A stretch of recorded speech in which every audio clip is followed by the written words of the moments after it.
murder holes. I want to see plenty of beef between men. 5 men is a juicy opportunity. 1 man's a waste of ammo. Just stand out of your weapons. Keep those actions clear. And I'll see you on the beach.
In the cold grey light of the 6th of June in the year of 44,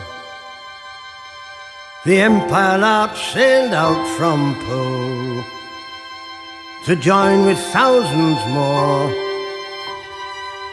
the largest fleet the world had seen. We sailed in close array,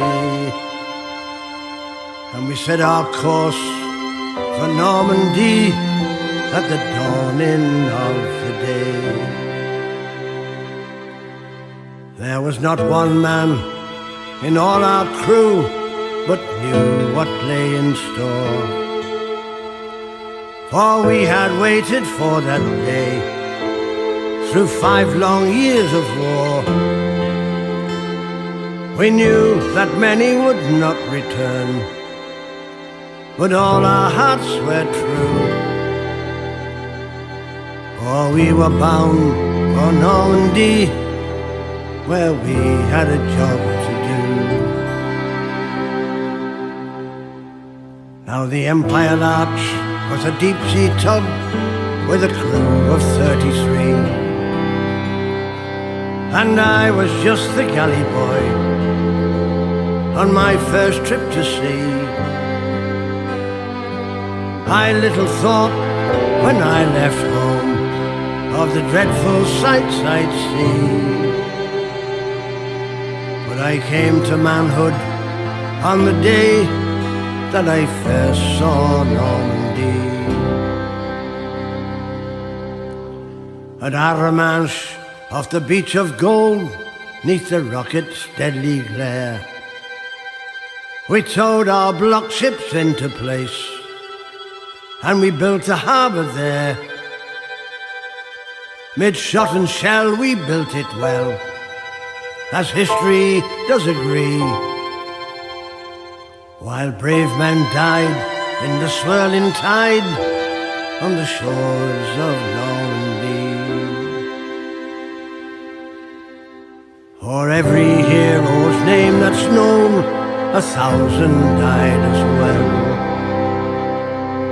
On stakes and wires their bodies hung, rocked in the ocean swell. And many a mother wept that day for the sons they loved so well. Men who cracked a joke and cadged a smoke as they stormed the gates of hell.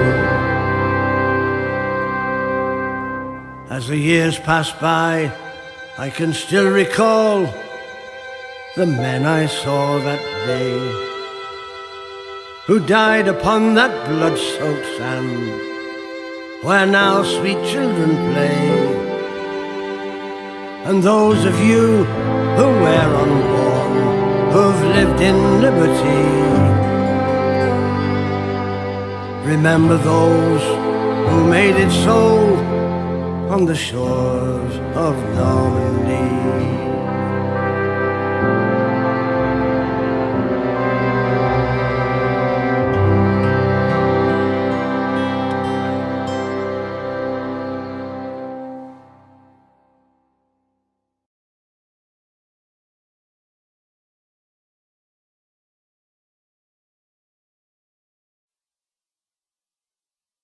We stand on a lonely, windswept point on the northern shore of France.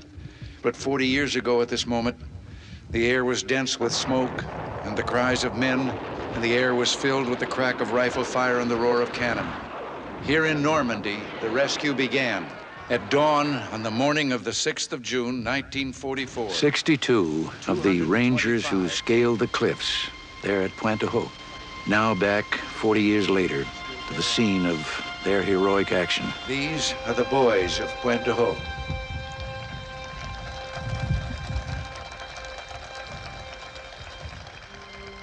These are the men who took the cliffs. It was a very moving experience. They were what General Marshall called our secret weapon, the best damn kids in the world. Where do we find them? Where do we find such men? And the answer came almost as quickly as I'd asked the question. Where we've always found them in this country. On the farms, the shops, the stores, and the offices. They just are the product of the freest society the world has ever known. Someday, Liz, I'll go back, said Private First Class Peter Robert Zanatta of the 37th Engineer Combat Battalion and 1st Assault Wave to hit Omaha Beach. Lisa Zanatta Henn began her story by quoting her father, who promised that he would return to Normandy. She ended with a promise to her father, who died 8 years ago of cancer. I'm going there, Dad, and I'll see the beaches and the barricades and the monuments. I'll see the graves, and I'll put flowers there just like you wanted to do. I'll feel all the things you made me feel through your stories and your eyes. I'll never forget what you went through, Dad, nor will I let anyone else forget. And Dad, I'll always be proud. Through the words of his loving daughter, who is here with us today, a D-Day veteran has shown us the meaning of this day far better than any president can. It is enough for us to say about Private Zanatta and all the men of honor and courage who fought beside him 4 decades ago. We will always remember. We will always be proud. We will always be prepared, so we may be always free.